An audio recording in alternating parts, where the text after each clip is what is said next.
through the lot, now you know I'm coming through. When the growth look good on you, best believe they wanna screw now. I've been trying to climb, devil threw me in the dark. Baby, don't be insecure, you can still go make a mark like blow. Could never let them drain my soul now. Blow. Tables turning like doorknobs, wow.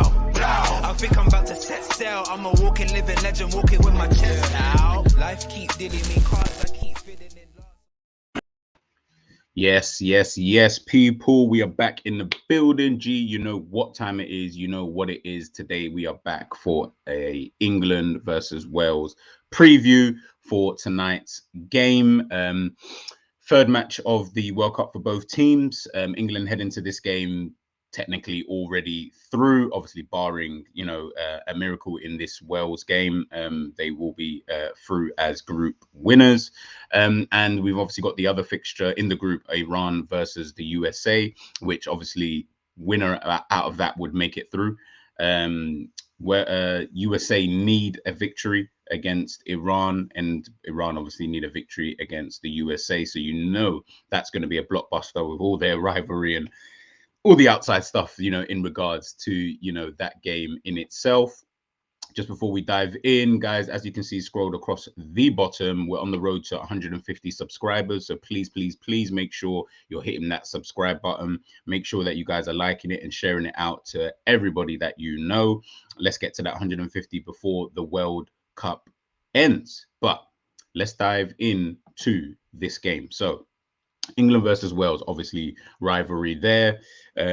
This is going to be one of those games that, ultimately, as I said, England head into the game knowing that they can obviously get themselves a qualify for top position. I believe maybe just a draw would be enough, so to speak.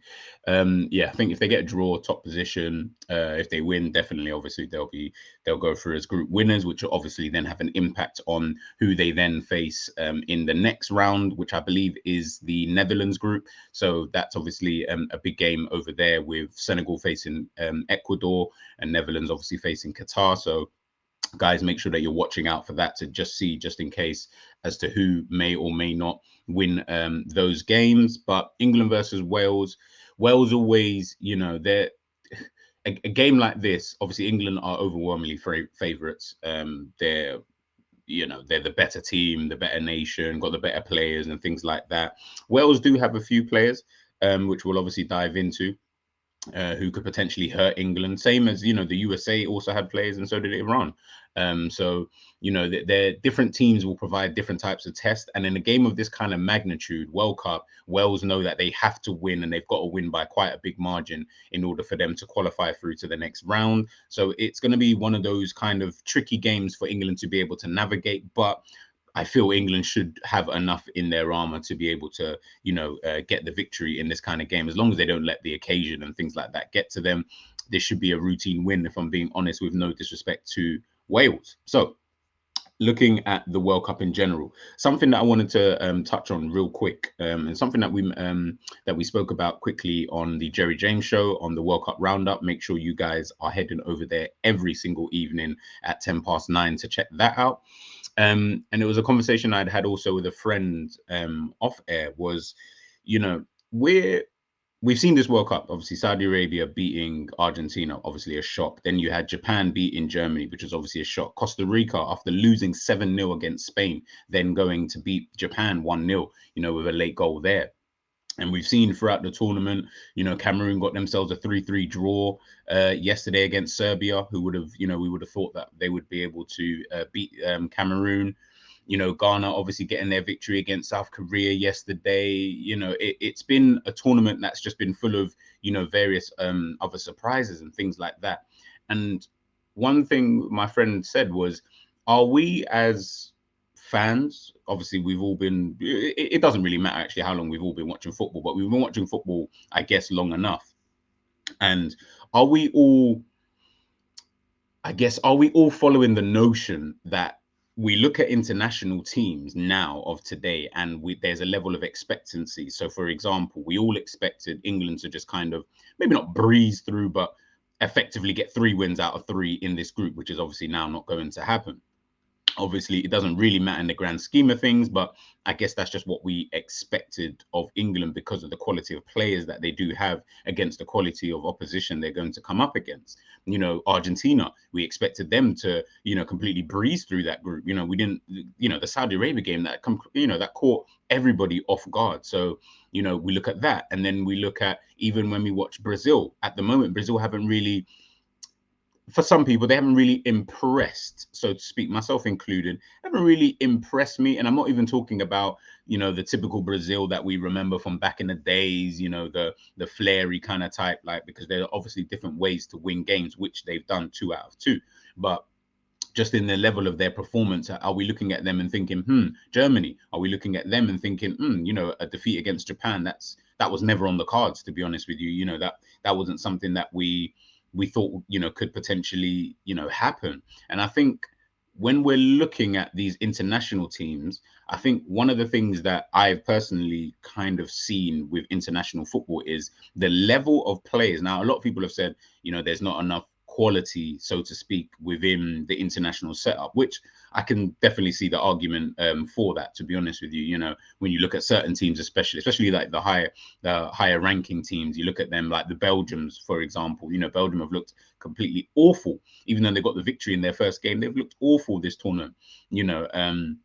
And you look at some teams and you think to yourself, they're not really, what's going on? Morocco beating Belgium 2-0. That again, the Saudi Arabia thing, and that's one of the key ones. But you're looking at certain teams and you're thinking, why? To be honest with you. And one way I looked at it, and one way I spoke about, was, we're at a stage in 2022 of football whereby the level of players playing for their international teams, and obviously a lot more players are starting to play for their home nations, so to speak. The level of players now has gotten a lot better, in my personal opinion. For example, you look at South Korea, for example, or you look at Japan, or you look at Saudi Arabia. Saudi Arabia, and I keep going on about it, is, 20 years ago or 25 years ago, the standard of their football in that country was nowhere near to the standard of football that we see today. Obviously, with the money and things like that that's been plowed into that league, the standard of football has inevitably gotten better. The standard of coaching has inevitably gotten better. So now you're getting players who, especially because for me now, the game is a lot more tactical than anything. Yes, it's still the same game as it was 20, 30, 50, 100, 200, whatever years ago. But the quality of the game has now, in my opinion, improved so much that teams are starting to almost, get on that same level. If you even look in like the Premier League, you're going to see, hence the reason why they call it the best league in the world, because ultimately, I don't care who you are and what you think in regards to, the Premier League in itself. But when you look at certain teams being like the bottom teams being able to beat some of the top teams and get good results against the top teams, you're thinking, well, how's that work? Do you know what I mean? Because it shouldn't work like that. But the tactical side of the game has improved massively, absolutely massively, over the years. So the quality of players and then the tactics that then those teams implement in certain games can always work against certain teams. As I said, Saudi Arabia, we keep going, and I keep going back to it because tactically, the way that they set up in that game, of course, they were going to give themselves a chance. Whether they were going to win, I didn't think they were going to win anyway. But the fact that they were able to set themselves up tactically a lot better than an Argentina, it allowed them the opportunity to be able to win. Japan, the same thing. We saw South Korea against Uruguay in that first game. The way that they set up against the Uruguayans, on paper, you would say that Uruguay would be, head and shoulders above them. But the game isn't played on paper, and I felt like back in the day, it kind of was, you saw this is the best team on paper, and usually that then, translated onto the football pitch. Whereas now it's not like that anymore. Teams are able to nullify certain players and certain strong areas of certain other teams and things like that. So hence the reason why I'm very impressed with France at this present moment in time, because they've been able to kind of show that, they are at the moment, talking today, You know, they are probably the informed team in this tournament. You know, players are on a high, players are performing at a very, very high level. Portugal as well. They're, you know, I know that first game against Ghana was a tricky game for them to navigate, but when you look at the game as a whole, and then their victory against Uruguay, which they thoroughly deserved, you know, it certain teams are just showing that, you know, if you're able to tactically set yourselves up in a way that allows you to win the game, it doesn't, I guess, really matter as to how that actually, you know, translate itself. But that was just something that I just kind of wanted to touch on. And, you know, guys, let me know in the comments what you guys think about that in itself. But when we're looking at Wales versus England, Derby, you know, that it's gonna be a big game for both teams. You know, Declan Rice, he was talking about in an interview this week or in the last couple of days, and, you know, just saying, you know, if you can't get yourself up for games like this, then, you know, you're never going to be able to really get yourself up for any games, especially as an English player and as an English fan, which is, I think, is really, really true. Wales, look, we'll look at Wales's. I was looking at Wales's last few games, and I got it here. You know, when you look at Wales's last few games, you know, lost to Iran, draw to USA, and then prior to that in the Nations League, you know, lost to Poland, lost to Belgium, lost to Netherlands, drew with Belgium, and they got another loss in there. You know, they're not coming into this game on good form at all. You know, that's 1, 2, 3, 4, 5, 6, 7 games that they haven't won in. So, of course, England have to be heading into this game with the notion that they should come out with the victory. Obviously, it doesn't always work that way.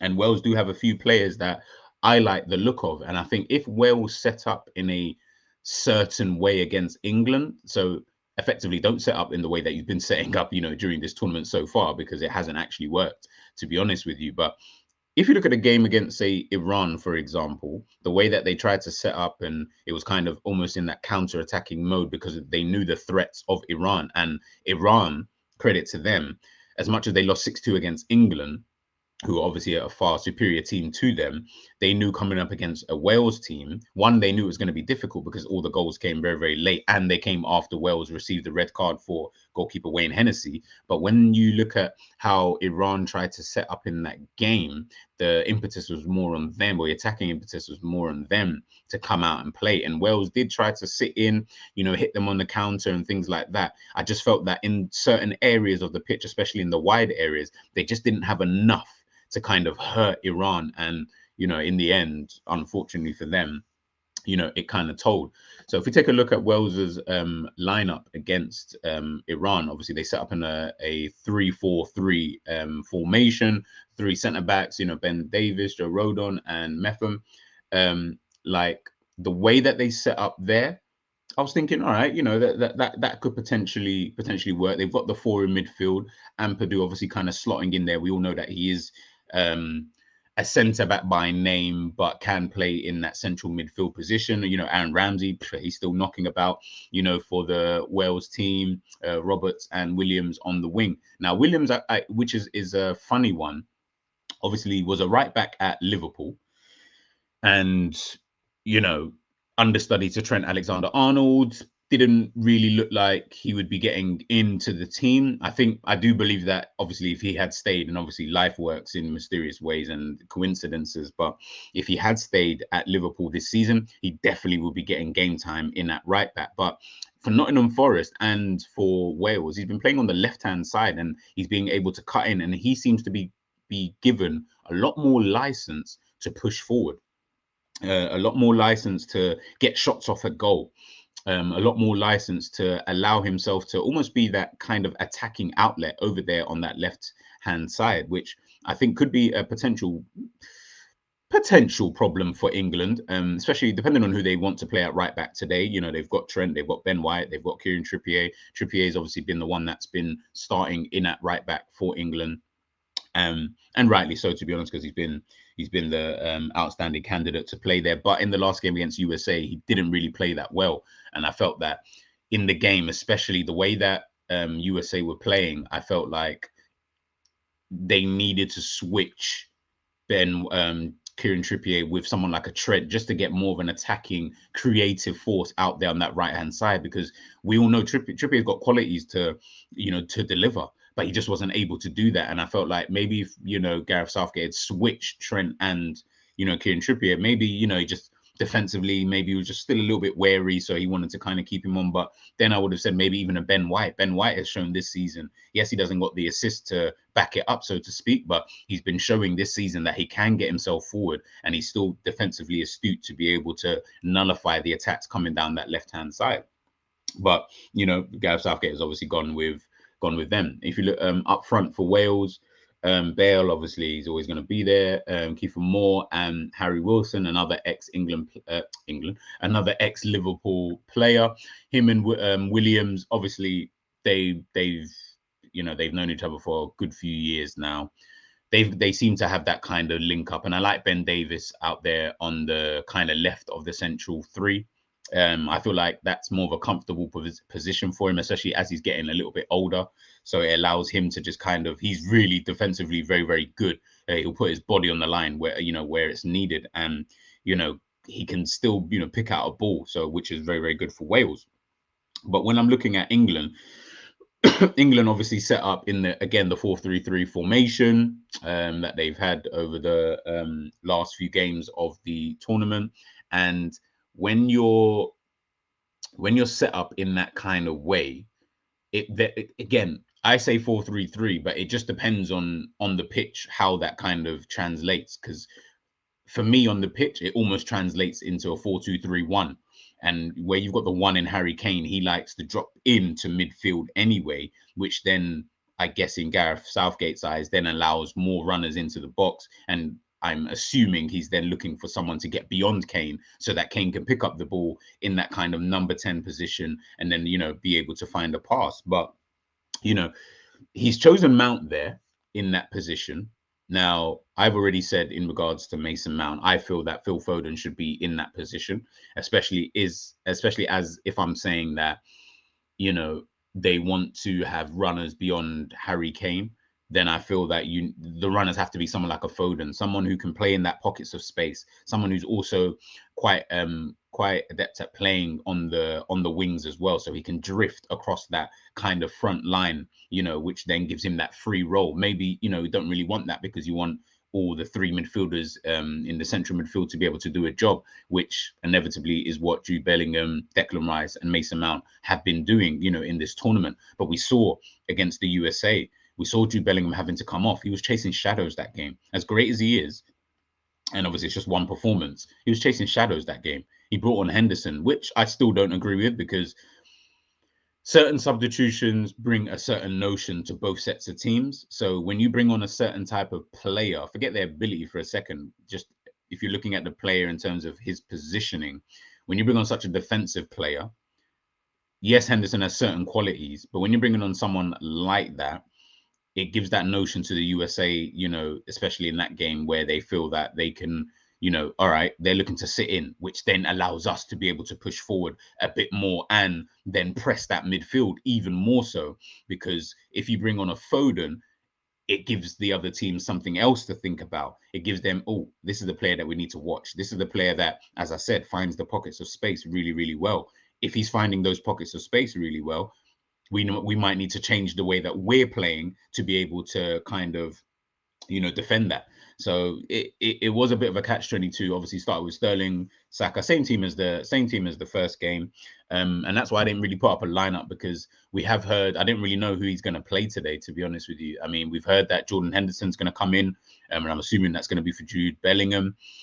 Does that not give you a bit of a negative notion heading into the game? Because then you're going to have a Declan Rice and Jordan Henderson midfield, very, very defensive. Do we need to play so defensive? I get it. It's tournament football. You are just trying to get through the games, and whatever you need to get in that game, whether it be a point or a win, then you're going to do whatever it takes to kind of get that. And I totally do get that from that side of things from a Gareth Southgate's perspective. But I just think that,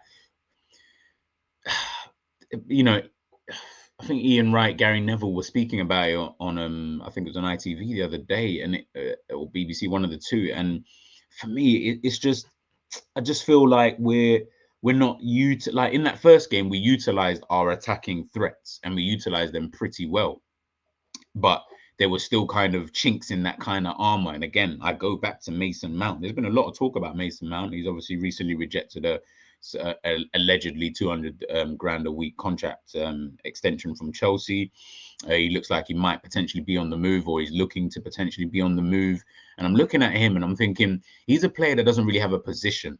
Now, that can be a good thing for some managers, because then it allows you to be able to play this player anywhere and they'll do the job. Whether that job is to everyone's liking, they'll do the job. Whether it's in centre midfield, false nine, left, right, he seems to be able to play in all these various roles. But again, I go back to it. When you've got a player like Phil Foden in your team, you have to be able to utilize that. Like, I can't understand as to how you don't utilize that. Maybe we might see that tonight, kick off at 7 p.m. But maybe we might see that tonight.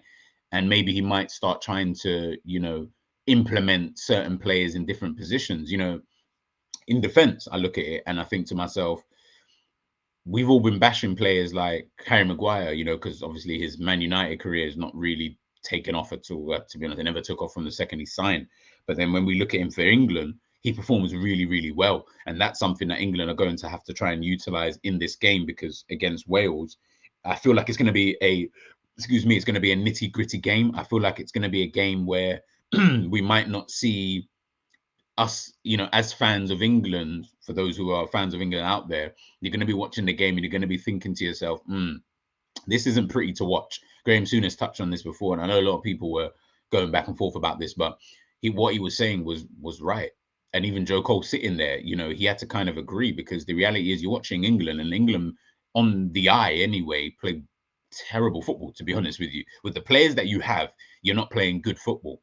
But on the flip side of things, Gareth Southgate can then turn to everyone and say, well, I've got us to semi-final and a final of two major competitions, in the last two. So the reality is what I'm doing here is working. And at the moment, what he is doing is working. We've probably just got to get over that. Me, myself, I've got to get over that fact of the way that you're playing isn't really great to watch, but it's getting you the results. And at the end of the day, in tournament football, it is about just getting the results and making sure that you're able to progress through to the next round and the next round, and then, hopefully get to the final. But against Wales today, I would like to see Phil Foden play.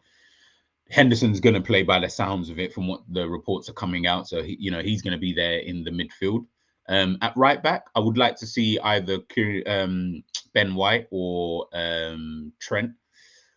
Whether he plays Trent, I don't know, because he'll look at it like this. Creatively, yes, Trent's a weapon, and he's a weapon that we might need to use in certain games and in certain moments in certain games. But then you also have to look at, if it's a 90-minute game, if he doesn't even get the chance to do that, is he going to be good enough for you to slot in at right back and then try and defend? We've not seen that this season at the bare minimum. We've never really seen it, to be honest with you, but we're really seeing the flaws, coming out from, Trent Alexander-Arnold. And I'm looking at, the way that he might have to come up against a Nico Williams or against a Harry Wilson, both players who possess two different types of qualities. You've got Nico Williams, as I said, who likes to cut in. Is Trent going to be able to, watch that? Because if Nico Williams is cutting in, and if they play that 3-4-3, and then you've got Harry Wilson on that side, Trent's lapse of concentration might just completely just bamboozle everything, and then England are going to be under pressure for no reason. That's why I feel like maybe Ben White might be an option for England to potentially start in this game. Again, they don't need to win the game, so they can get a draw and it'll be absolutely fine. So this might be a time to potentially start experimenting a little bit. I'm not saying you're going to make wholesale changes, but that would have been the thought if they had beaten the USA. But because they haven't, you're now looking at this game and thinking to yourself, all right, we can make a few odd changes here and there. Especially as well, keep some players fit for the next round. You don't want anyone carrying an injury and things like that. We saw Harry Kane come off injured against Iran in the first game. Harry Maguire came off against Iran in that first game. So let's keep these players fresh and fit and firing, so that going into that next game against potentially Senegal or an Ecuador, they'll be nice and fit. But it's going to be a testy game, in my opinion. It's going to be gritty. It's not going to be pretty to watch. Like I said, with Wales, I was looking at two players for Wales. I believe if they play these two, they're going to give England some trouble. So the first one was Daniel James, formerly of Manchester United, played for Swansea. He's now at Leeds, I believe. Um, Daniel James, he's a bit of a weird one. He's a speed merchant. He is absolutely rapid. You know, he can play on that left-hand side. I've seen him on the right-hand side as well, cutting in, played through the middle sometimes for Leeds as well when they've needed a striker. When I'm looking at someone like Daniel James, if he plays again, and this is where, because you don't know who's going to play, I guess this is the kind of trouble that Gareth Southgate is going to have as to who he puts in at right back, or he just keeps Kieran Trippier there. But this is why I like Ben White quite a lot, because pace-wise, I feel like he's the fastest out of the three. And I feel he'll be able to not necessarily keep up with Daniel James, because Daniel James is inevitably faster, but he'd have the best chance to be able to do so. And he can defend really, really well. And he's comfortable playing at centre back, which then allows him to be able to come in if a Dan James is going to cut in, or a Nico Williams cuts into the centre of the park. It's all about communication. Then, you know, that's where I'm looking at Harry Maguire or John Stones to be able to communicate with someone like Ben White, to then say, if you're going to come in and follow these runners, one of you is going to need to go out there on the right-hand side just to be able to watch the left winger who might potentially play there. Again, depending on how Wales decide to set up in this kind of game. But I feel that Dan James is someone that they need to start utilizing a bit more, you know, in this tournament. And I think he could definitely possess, you know, some qualities that might be able to trouble England. Again, just depending on if they can get him. You don't even need him on the ball. Just Fred through balls in behind. If I'm looking at the back line, he beats all of them in terms of pace. So you don't play him through the middle or anything, because he gets isolated through there. Play him on that wing, he'll cause massive problems, massive problems. Also, Brennan Johnson, he's another one. Got good pace about him as well. Very tricky kind of winger. Plays for Notts Forest, and he's shown as well. I've seen him play this season a few times, especially against Liverpool. And I'm looking at him, and I'm thinking, yeah, he's a neat player. He's a neat player. He's someone who I'd actually want on the ball a bit more, to be honest with you. I actually think he could potentially even play through the middle as a number 10 if they played that way. Someone who can get him on the ball. He's got the qualities to be able to pick out a pass, and he's got the kind of attacking ability to be able to hurt England in certain areas. But if we're going by where he usually plays, if you see, look, in that last game, he's on the right-hand side, but he likes to cut in quite a lot. Hence the reason why I feel that he might be someone who might be best served playing on that in the middle of the park, because then you can still keep Gareth Bale out there on the right-hand side. And then obviously we've got Gareth Bale. You know, we're watching in this tournament, you know, right in front of our eyes, you know, some of the greats and world-class players of this generation. Your Bale, Suarez, Ronaldo, Sadio Mane didn't make it. You know, Lewandowski, you know, there's a few others out there as Modric. You know, we're watching them. This is going to Messi potentially be their last tournament.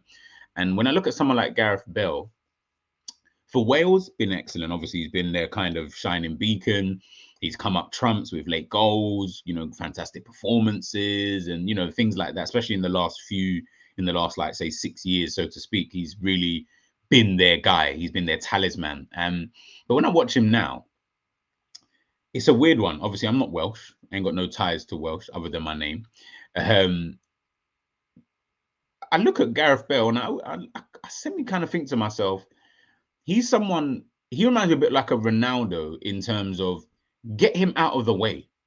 I put him in a position that you're just going to use his actual qualities as opposed to his deficiencies, you know, being put on show. No pace, and not no pace, but he hasn't got the pace that he once had. He's not as dynamic as he was before. You know, he moves the ball a lot slower, but he can shoot like there's no tomorrow. Very good header of the ball. Get him up front. You got Kiefer Moore there, yeah, and he'll run the channels and things like that. Maybe Wales should be a bit more. Maybe they should just try and go for it. Maybe play two up top with Bale just in behind. You know, and Kiefer Moore. But I'm looking at Bale and I'm thinking, get him more out the way, because that's what Portugal have done with Ronaldo. Get him out of the way. We don't need him on the wings, do it. Yes, he'll drift out there. Of course he will, because that's just natural to him.